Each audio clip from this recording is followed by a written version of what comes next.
It is really raining in Manila. Uy, nako, nahatid ng aking anak. Pero ang mga parents, look, parang ayaw pa umalis. Parang ako katulad ko. Ayan yung mga parents. Dito sa Matt Building. At naulan. Grabe, baha na sa UP. Charot. Ayan, new building daw yan. Yung sa mga old building mat na mag-e-exam dyan sila. Okay.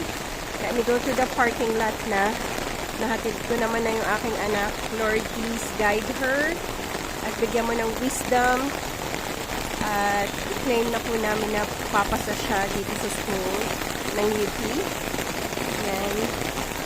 Grabe ang support ng mga parents. So, pero mga iba nandun na. Nandito lang sila sa shed. Ayun lang. Bye for now. Okay, let me do this as a long form video. Okay. A minute. Grabe, bahana. Bahana sa UP. Charot.